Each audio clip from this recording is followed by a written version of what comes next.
Hello दोस्तों, आपका स्वागत है हमारे अपने चैनल पे। तो आज हम इस वीडियो में देखेंगे फायर सेफ्टी के कंप्लीट इंफॉर्मेशन के बारे में।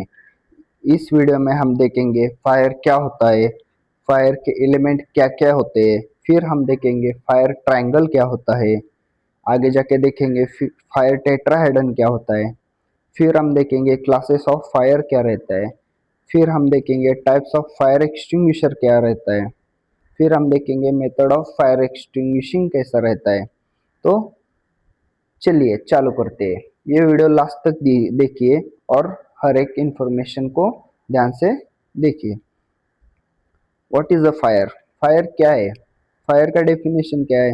Fire is a chemical reaction of fuel with required amount of heat oxygen and during this reaction heat and light produces. यानी कि जो फायर का ट्रायंगल रहता है, यानी कि फायर के तीन कंपोनेंट रहते हैं फायर ट्रायंगल के, जो है ऑक्सीजन, हीट एंड फ्यूल। ये मिलके ही आग लगती है। तो अगर ये तीन कंपोनेंट्स में से एक भी कंपोनेंट निकाल दिया तो आग बुझ जाएगी। तो चालू करते हैं। जो फायर के एलिमेंट्स क्या है वो देखेंगे। तो फायर टेट्राहेड्रन जो रहता है उसमें चार कंपोनेंट रहते हैं। तो वो क्या क्या है देखते हैं। हीट, ऑक्सीजन, फ्यूल यानी कि हीट यानी कि गर्मी, ऑक्सीजन, फिर आता है फ्यूल यानी कि ईंधन। और ये तीनों को मिला के जो केमिकल रिएक्शन रहती है, चेन रिएक्शन रहती है, जिससे फायर ऑकर होती है, ये मिला के फायर टेट्राहेड्रन हो गया। ये है बेसिक फायर के कंपोनेंट्स। क्लासेस ऑफ फायर क्या है? इंडियन स्टैंडर्ड के अनुसार class A, class B, class C, class D, class E, class F, ये फायर के क्लासेस हो गए। क्लास ए में आता है सॉलिड फायर यानी कि वुड पेपर हो गया, ये आता है क्लास ए में। क्लास बी में क्या आता है? लिक्विड फायर यानी कि पेट्रोल ऑयल हो गया, ये क्लास बी में आता है।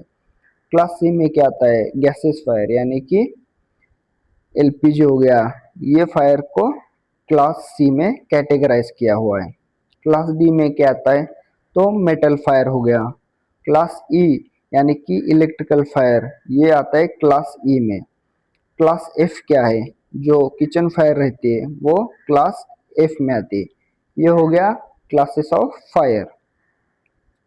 Types of fire extinguisher. Fire extinguisher के क्या क्या टाइप्स है? Water type fire extinguisher, foam type fire extinguisher, dried powder यानी कि एबीसी टाइप फायर एक्सटिंग्विशर, फिर आता है CO2 type fire extinguisher, wait chemical fire extinguisher. तो वाटर टाइप फायर एक्सटिंग्विशर क्या है? Water type fire extinguisher mainly यानी कि जो उसका मेन काम है वो क्लास ए फायर को एक्सटिंग्विश करने के लिए या बुझाने के लिए उसको इस्तेमाल किया जाता है। तो इसको कभी भी electrical fire, kitchen fire, liquid fire, gas fire, metal fire पे कभी भी इस्तेमाल ना करें। ये खाली क्लास ए के लिए बनाया हुआ है। Foam type fire extinguisher. Foam type fire extinguisher में फोम रहता है यानी कि AAA फोम उसमें कंटेंट रहता है। तो ये मेनली लिक्विड फायर के लिए यानी कि क्लास बी के लिए बनाया जाता है। साथ ही ये क्लास ए के लिए भी चल जाता है। तो इसको कभी भी kitchen fire, electrical fire, metal fire पे इस्तेमाल ना करें। ये क्लास ए और बी के लिए चल जाता है।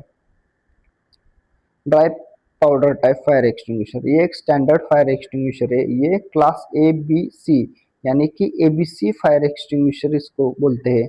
ये तीन टाइप के फायर के लिए काम में आता है। इसको कुकिंग फायर पे कभी भी इस्तेमाल ना करें। Carbon dioxide fire extinguisher. Carbon dioxide fire extinguisher में कार्बन डाइऑक्साइड गैस रहती है। ये मेनली इलेक्ट्रिकल फायर के लिए इस्तेमाल किया जाता है। तो इसका फायदा क्या है? तो ये कभी भी अपना पार्टिकल्स नहीं छोड़ता। जैसे कि DCP यानी कि ABC फायर एक्सटिंग्विशर मार दिया तो उस पे पाउडर रहती है, जो जिस कंपोनेंट पे आप मारोगे वो कंपोनेंट खराब हो सकता है। इसलिए CO2 टाइप फायर एक्सटिंग्विशर का इस्तेमाल किया जाता है। ये गैस रहती है जिससे उसका पार्टिकल्स उधर कभी भी नहीं छोड़ता, इससे इक्विपमेंट डैमेज नहीं होता। ये क्लास बी और सी के लिए कैटेगराइज किया हुआ है। ये क्लास ए और डी के लिए इस्तेमाल ना करें। Wait chemical fire extinguisher, wait chemical fire extinguisher ये क्लास एफ के लिए बनाया हुआ है।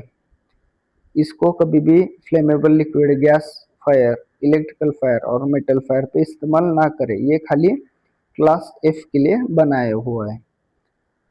फायर एक्सटिंग्विशर मेथड, जो फायर का टेट्राहेड्रन है उसमें जो 4 कंपोनेंट्स है, हीट, ऑक्सीजन, फ्यूल और केमिकल रिएक्शन। मान लो ये 4 कंपोनेंट्स अगर हर एक कोने में अपन रख दे, एक रूम में हर एक कोने में अपन रख दे, तो आग नहीं पकड़ेगी, क्योंकि ये चारों का कॉम्बिनेशन उसका एकत्रित होना जरूरी है, जिससे फायर ऑकर हो सकती है। अगर अपने को फायर एक्सटिंग्विश करना है तो ये चारों में से एक कंपोनेंट को तो अपने को निकालना पड़ेगा। यानी कि आपको एक तो हीट को निकालना पड़ेगा, या तो फिर ऑक्सीजन को निकालना पड़ेगा, या तो फिर फ्यूल को निकालना पड़ेगा, या तो फिर केमिकल रिएक्शन को निकालना पड़ेगा।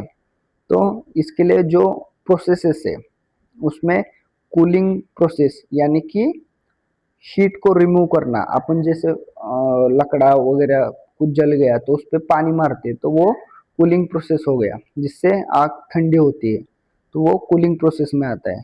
फिर आता है स्टारवेशन प्रोसेस, जिसमें हम फ्यूल को निकाल देते हैं, जिससे आग बुझ जाती है।